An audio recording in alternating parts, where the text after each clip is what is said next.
Sayyid Sajid Pasha Qadri, famous scholar. Like, share and subscribe now.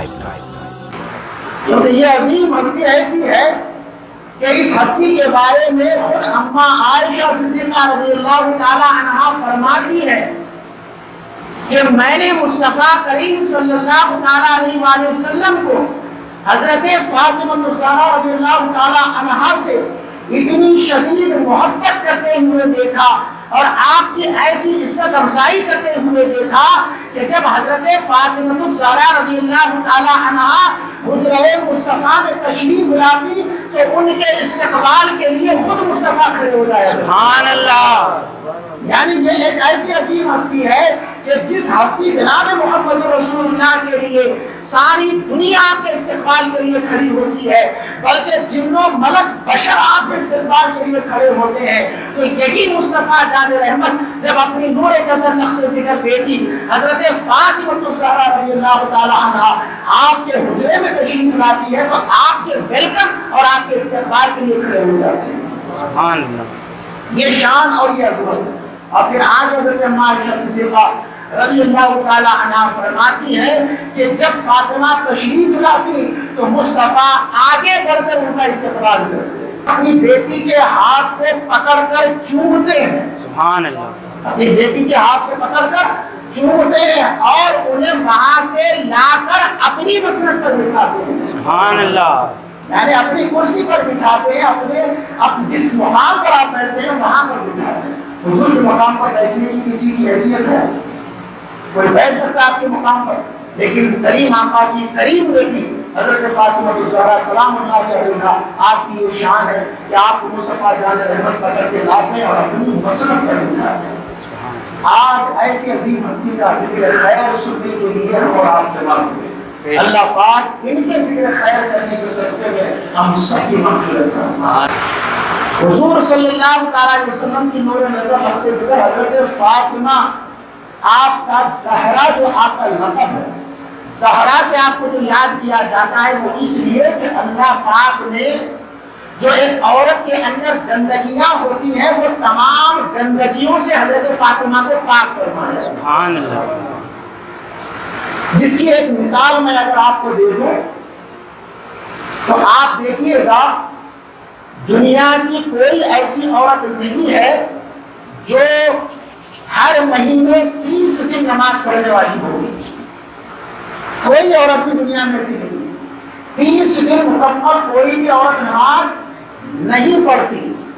کیوں؟ اس لیے کہ بیچ میں کچھ ایسے اس کے دن آ جاتے ہیں کہ جس کی وجہ سے اسے نماز کو چھوڑ دینا پڑتا ہے، روزے کو چھوڑ دینا پڑتا ہے. یہ واحد مصطفیٰ جان رحمت صلی اللہ علیہ وسلم کی نور نظر رکھتے ذکر ہے کہ جنہوں نے ایک نہیں دو نہیں بلکہ سارے مہینے کے روزے بھی رکھا کرتے اور سارے مہینے کی نمازیں بھی ادا کیا کرتے. سبحان اللہ. سبحان اللہ. اب آپ پوچھیں گے یہ کیسے؟ یہ ایسے کہ فاطمہ عورت وہ عورتوں کی طرح عورت نہیں ہے. بے شک. سبحان اللہ. دیگر عورتوں کی طرح یہ وہ عورت نہیں ہے. اس عورت کا مقام تمام عورتوں سے بلند و بالا ہے. سبحان اللہ. حضرت فاطمہ زہرا سلام اللہ علیہا کے متعلق میرے آقا کریم صلی اللہ علیہ وسلم ارشاد فرماتے ہیں کہ فاطمہ پر اور فاطمہ کی اولاد پر اللہ نے جہنم کی آگ کو حرام کر دیا. سبحان اللہ. فاطمہ پر بھی جہنم کی آگ حرام اور فاطمہ کی اولاد پر بھی جہنم کی آگ حرام. اسی لیے آپ دیکھیں سادات کا مقام اور مرتبہ دیگر لوگوں سے بلند و بالا ہوتا ہے. جو سید ہوتے ہیں ان کا مقام بلند ہوتا ہے. اب ان کا بلند و بالا مقام کیوں ہے؟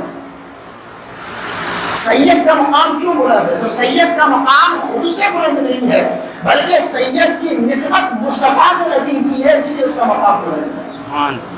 مصطفیٰ کے خون سے اس کی نسبت لگی ہوئی ہے، اس لیے اس کا مقام بلند ہے. حضرت فاطمہ الزہرا رضی اللہ تعالی عنہا آپ یہ وہ شخصیت ہے کہ جب رسول کریم صلی اللہ تعالی علیہ وسلم اس دنیا فانی سے کوچ فرما رہے تھے، جب سرکار اس دنیا سے تشریف لے جا رہے تھے تو آپ کے سارے ازواج مطہرات بیٹھی ہوئی تھی. ساری آپ کی بیویاں بیٹھی ہوئی تھی، امہات المومنین بیٹھی ہوئی تھی، اور وہیں پر حضرت فاطمہ الزہرا رضی اللہ تعالی عنہا بھی بیٹھی ہوئی۔ اب سب کو معلوم ہے کہ کچھ دیر کے بعد حضور صلی اللہ علیہ وسلم تشریف لے جانے والے ہیں۔ آقا کریم صلی اللہ علیہ وسلم اس دنیا سے رخصت ہونے والے ہیں، سارے مغموم بیٹھے ہوئے، لیکن سب سے زیادہ تکلیف میں حضرت فاطمہ رضی اللہ نظر آ رہی ہے، سب سے زیادہ تکلیف میں آپ نظر آ رہے ہیں۔ میرے آقا کریم صلی اللہ علیہ وسلم حضرت فاطمہ الزہرا رضی اللہ تعالیٰ عنہا کو بلاتے ہیں اور آپ کے کان میں کچھ کہتے ہیں، جس کو کہتے ہیں سرگوشی کرنا، کان میں کچھ کہتے ہیں۔ کان میں جیسے ہی میرے آقا حضرت فاطمہ کے کچھ کہتے ہیں تو حضرت فاطمہ رونے لگتی ہے، حضرت فاطمہ رونے لگتی ہے، سائڈ میں ہو کر رونے لگتی ہے۔ جیسے ہی آپ رونے لگتی ہیں تو پھر حضور آپ کو قریب بلاتے ہیں، آقا قریب بلاتے ہیں اور پھر کان میں کچھ سرگوشی فرماتے ہیں، پھر کان میں کچھ آپ کہتے ہیں۔ جیسے ہی کان میں کہتے ہیں تو آپ مسکرانے لگتی ہیں۔ سبحان اللہ۔ ابھی کچھ دیر میں مغموم تھے، رو رہے تھے، اور جیسے حضور نے پھر بلا کر آپ سے کچھ کہا تو آپ مسکرانے لگے۔ سبحان اللہ۔ امہات المومنین جو حضور کی بیویاں ازواج بیٹھی ہوئی تھی وہ پریشان ہو گئی کہ یہ کیا معاملہ ہے۔ تو اما عائشہ صدیقہ رضی اللہ تعالی عنہا فرماتی ہے کہ میں نے حضرت فاطمہ کو بلا کر پوچھا کہ کیا بات ہے کہ پہلی مرتبہ جب تمہارے بابا نے تمہارے کان میں کچھ کہا تو تم رونے لگی، اور دوسری مرتبہ تمہارے بابا نے کچھ کہا تو تم مسکرانے لگی، ہنسنے لگی۔ تو حضرت فاطمہ الزہرا رضی اللہ تعالیٰ عنہا فرماتی ہے کہ پہلی مرتبہ جب میرے بابا نے مجھے بلا کر کان میں کہا تو آپ نے فرمایا کہ اے میری بیٹی فاطمہ، بس کچھ وقت، کچھ سیکنڈ رہ گئے ہیں، میں اس دنیا سے کوچ کرنے والا ہوں، میں اس دنیا سے رخصت ہونے والا ہوں۔ حضرت فاطمہ الزہرا رضی اللہ تعالیٰ عنہا کو کریم آقا صلی اللہ علیہ وسلم قریب بلا کر فرماتے ہیں کہ اے میری بیٹی فاطمہ، میں کچھ دیر میں اس دنیا سے جانے والا ہوں، میں کچھ دیر میں اس دنیا سے جانے والا ہوں۔ اور حضرت فاطمہ فرماتی ہیں کہ میں رونے لگی کہ بابا اس دنیا سے تشریف لے جانے والے ہیں۔ اس کے بعد میرے آقا جب پھر دوسری مرتبہ آپ کو قریب بلا کر کہتے ہیں تو وہ یہ کہتے ہیں کہ اے بیٹی فاطمہ، تجھے رونے کی ضرورت نہیں ہے، میرے جانے کے بعد جنت میں مجھ سے سب سے پہلے ملنے والی تو میری بیٹی فاطمہ۔ سبحان اللہ، سبحان اللہ۔ یہاں پر حضور نے یہ بھی بات بتا دی کہ اے بیٹی فاطمہ، میرے بعد سب سے پہلے میرے گھرانے میں تیرا انتقال ہوگا۔ اب بتائیے کہ حضور کو علم غیب ہے یا نہیں؟ حضور جانتے ہیں نہیں جانتے؟ اب میں یہ تو نہیں کہہ سکتا کہ میرے بعد کون مرنے والا ہے، لیکن میرے آقا فرماتے ہیں کہ میں جا رہا ہوں اور میرے پیچھے میرے گھر میں سے سب سے پہلے جو مجھ سے آ کر ملاقات کرنے والی ہے وہ شرف تجھے ملنے والا ہے۔ سبحان اللہ۔ یہی وجہ ہے کہ میرے آقا عالم صلی اللہ علیہ وسلم کے پردہ فرمانے کے بعد روایت میں آتا ہے کہ صرف 6 ماہ تک آپ باہر رہتے ہیں، 6 مہینے تک۔ کتنے مہینے؟ 6 مہینے۔ 6 مہینے تک۔ اور یہ بھی روایت میں آتا ہے کہ 6 مہینے تک حضرت فاطمہ الزہرا سلام اللہ علیہا کو کسی نے مسکراتے ہوئے نہیں دیکھا۔ یہ بخاری اور مسلم کی حدیث مبارکہ ہے کہ اسی لمحے میں سرکار عالم صلی اللہ علیہ وسلم حضرت فاطمہ الزہرا رضی اللہ تعالیٰ عنہا کو قریب بلا کر کہتے ہیں، اور نبی کریم صلی اللہ تعالیٰ علیہ وسلم کی یہ شان اور یہ عظمت دیکھیے کہ اپنی بیٹی کو اپنے قریب بلا کر ایک ایسی عظیم خوشخبری سنا رہے ہیں کہ اس سے پہلے دنیائے انسانیت میں، دنیائے خواتین میں کسی اور کو یہ مقام اور مرتبہ نہیں ملا۔ حضرت اما عائشہ صدیقہ رضی اللہ تعالیٰ عنہا فرماتی ہیں کہ سرکار دو عالم صلی اللہ تعالیٰ علیہ وسلم نے حضرت فاطمہ الزہرا رضی اللہ تعالیٰ عنہا کو بلا کر فرمایا کہ اے میری بیٹی فاطمہ، کیا تو اس بات پر راضی نہیں ہے کہ اللہ تبارک و تعالیٰ نے تمہیں جنتی عورتوں کی سردار بنایا ہے؟ سبحان اللہ۔ جنتی عورتوں کی سردار بنایا ہے، کیا تو اس بات پر راضی نہیں ہے کہ اللہ پاک نے تجھے جنتی عورتوں کی سردار بنایا ہے؟ حضرت ام ایمن رضی اللہ تعالیٰ عنہ فرماتی ہے رمضان کا مہینہ تھا، میں حضرت فاطمہ الزہرا سلام اللہ علیہا سے ملاقات کے لیے گئی، میں نے آواز دی، دستک دی تو مجھے آواز نہ آئی، میں نے کھڑکی سے جھانک کر دیکھا تو حضرت ام ایمن فرماتی ہے کہ اللہ اکبر، حضرت فاطمہ الزہرا رضی اللہ تعالی عنہا کے گھر کے اندر کا معاملہ یہ تھا کہ ایک طرف حضرت فاطمہ الزہرا رضی اللہ تعالی عنہا ایک کونے سے ایک پتھر یا کسی چیز سے جو ہے آپ ہاتھ لگا کر سو رہی ہے. حضرت فاطمہ الزہرا رضی اللہ تعالی عنہا کے بازو میں چکی ہے، وہ چکی خود بخود جو ہے چل رہی ہے، اور ایک طرف دیکھتے ہیں کہ جھولے میں حضرت امام حسن امام حسین ہے اور جھولا خود بخود جھول رہا ہے، جھولا خود بخود جو ہے ہل رہا ہے. یہ منظر حضرت ام ایمن رضی اللہ تعالی عنہا دیکھتی ہیں، دوڑتی ہوئی سرکار دو عالم صلی اللہ علیہ وسلم کے پاس تشریف لے جاتی ہے کہ یا رسول اللہ، میں آپ کی نور نظر رکھتے تھے حضرت فاطمہ الزہرا رضی اللہ تعالی عنہا سے ملاقات کے لیے گئی. یا رسول اللہ، بڑا عجیب منظر دیکھنے میں آیا، آپ کی بیٹی حضرت فاطمہ الزہرا رضی اللہ تعالی عنہا آرام فرما رہی ہے لیکن چکی خود بخود چل رہی ہے. کیا بات ہے، سبحان اللہ. چکی جو ہے خود بخود چل رہی ہے. یا رسول اللہ، امام حسن امام حسین جھولے میں ہے، جھولا خود بخود جھول رہا ہے.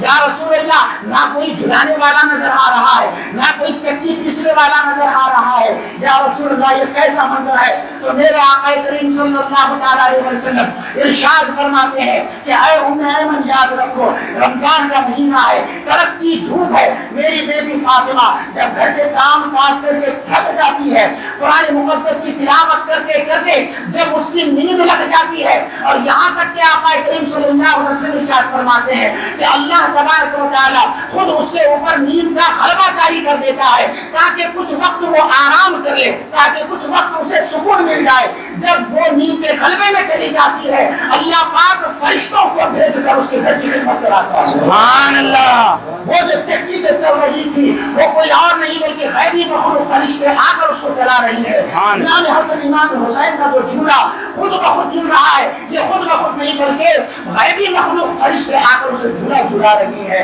تاکہ میری بیٹی فاطمہ کو کچھ سکون مل جائے، کچھ راحت مل جائے. اگر آپ چاہتی تو 1000 نوکرانیاں آپ کے گھر میں جو ہے کام انجام دینے کے لیے بڑے شرف سمجھ لیتی، اس کو بڑی سرفرازی اس کو سمجھ لیتی. بڑے بڑے عرب کی خواتین کو اگر آپ حکم دیتی کہ تمہیں میرے گھر کی باندھی بننا ہے تو وہ جو ہے اپنی سر کو جھکاتے ہوئے آمنا صدقنا کہتے ہیں کہ آپ کے گھر کی خدمت کے لیے تیار. بے شک بے شک، سبحان اللہ. آپ کو کسی نوکرانی رکھنے کی ضرورت نہیں تھی. عرب کی بڑی بڑی عزت دار خواتین کو اگر حضرت فاطمہ حکم دیتی تو وہ آپ کے گھر میں نوکرانی بننے کے لیے حاضر ہو جاتی. لیکن آپ نے کبھی اس کو پسند نہ فرمایا، آپ نے کبھی اس کو پسند نہ فرمایا، بلکہ گھر کے جتنے بھی کام کاج ہوتے تھے حضرت فاطمہ الزہرا رضی اللہ تعالی عنہا خود انجام دیا کرتی تھی. اگر آپ چاہتی، جیسے کہ ایک مرتبہ کا واقعہ ہے کہ حضرت مولا علی مشکل کشا رضی اللہ تعالی عنہ فرماتے ہیں کہ ایک مرتبہ مال غنیمت میں جنگ کے بعد بہت سارے باندیاں اور بہت سارے غلام آئے ہوئے تھے. میں نے حضرت فاطمہ الزہرا رضی اللہ تعالی عنہا سے کہا کہ اے فاطمہ، جاؤ، تمہارے بابا کے پاس بہت سارے غلام اور بہت سارے باندیاں آئے ہوئے ہیں، تم گھر کا کام کاج خود کرتی ہو، جاؤ تھوڑا سا وہاں پر اپنی خدمت کے لیے، اپنے گھر کے لیے کچھ نوکرانیاں کچھ باندیاں طلب کر کے لے جاؤ، آپ کے بابا عنایت فرمائیں گے تاکہ آپ کے کام کاج میں بھی سہولت ہو جائے. حضرت فاطمہ الزہرا رضی اللہ تعالی عنہا جب رسول کریم صلی اللہ علیہ وسلم کی خدمت میں حاضر ہوتی ہے اور حاضر ہونے کے بعد آپ کہتی ہیں کہ یا رسول اللہ، اے ابا جان، گھر کے کام کاج میں خود کرتی ہوں، یہ دیکھیے باولی سے جو ہے پانی خود سیر کر لاتی ہوں، اور چکی پیسنے کے بعد ہاتھ میں چھالے پڑ گئے ہیں. ابا جان، میں یہ چاہتی ہوں کہ کچھ باندیاں یا 1-2 باندیاں غلام مجھے بھی آپ عطا فرما دیں تاکہ میرے کام میں بھی کچھ سہولت ہو جائے. وہ یا تو بکریاں چرائے، یا تو وہ پانی لے کر آئے، یا تو امام حسن امام حسین کی جو ہے خدمت میں تھوڑی سی جو ہے میری ہیلپ کر دے، مدد کر دے. حضرت فاطمہ الزہرا رضی اللہ تعالی عنہا جب یہ عرض کرتی ہے تو آقا کریم صلی اللہ تعالی علیہ وسلم یہ جو جملہ ارشاد فرماتے ہیں، قوم کی تمام بیٹیوں کو یہاں سے نصیحت دینے کی ضرورت ہے اور ان باپوں کو بھی یہ اپنی اولاد کو نصیحت کرنے کی ضرورت ہے. آقا کریم صلی اللہ علیہ وسلم ارشاد فرماتے ہیں کہ اے میری بیٹی فاطمہ، کیا میں تجھے اس سے بڑھ کر بھی نعمت نہ عطا کروں؟ کیا بات ہے، سبحان اللہ. کیا میں تجھے اس سے بڑھ کر بھی شرف اور اعزاز نہ دوں؟ کیا میں تمہیں اس سے بڑھ کر بھی کچھ اور عطا نہ کروں؟ حضرت فاطمہ الزہرا رضی اللہ تعالیٰ عنہا فرماتی ہیں کہ ابا جان آپ جو عطا فرما دیں میرے لیے وہی قبول اور منظور ہے۔ آقا فرماتے ہیں کہ اے میری بیٹی فاطمہ باندیوں کو چھوڑ دے، غلاموں کو چھوڑ دے، میں یہ جو وظیفہ تجھے بتا رہا ہوں یہ وظیفہ کر، تیری دنیا کے غموں کے لیے بھی یہ نجات کا باعث ہے اور آخرت کے لیے بھی تجھے سبحان فائدہ اللہ، دے گا۔ سبحان اللہ۔ آقا فرماتے ہیں کہ اے میری بیٹی فاطمہ ہر نماز کے بعد 33 مرتبہ سبحان اللہ، 33 مرتبہ الحمدللہ، 34 مرتبہ اللہ اکبر۔ اے میری بیٹی فاطمہ آج سے اس کو اپنا ورد بنا لے، دنیا اور آخرت کا کوئی غم تجھ تک نہیں پہنچے گا، سبحان اللہ۔ دنیا کی کوئی تکلیف تجھ تک نہیں پہنچے گی۔ سیکھ لینے کی ضرورت ہے، ہسٹری پڑھنے کی ضرورت ہے، سیرت پڑھنے کی ضرورت ہے۔ حضرت فاطمہ الزہرا رضی اللہ تعالیٰ عنہا کی دونوں جہاں کے مالک و مختار کی بیٹی، چاہے تو سونے کے انبار گھر میں لگ جائے، چاندی کے انبار گھر میں لگ جائے، ہزاروں غلام آپ کی خدمت میں حاضر ہو جائے، ہزاروں باندیاں آپ کی خدمت میں حاضر ہونے لگ جائے، لیکن حضرت فاطمہ الزہرا رضی اللہ تعالیٰ عنہا کا حال یہ ہے کہ آپ جو ہے گھر کے تمام کام کاج میں کسی اور کو نہیں بلکہ خود بخود انجام دے رہے ہیں۔ حضرت فاطمہ الزہرا رضی اللہ تعالیٰ عنہا کی اگر سیرت کا مطالعہ کہ ہماری خواتین کرے تو انشاءاللہ تبارک و تعالیٰ ان کی دنیا بھی جنت ہوگی اور آخرت بھی جنت ہوگی۔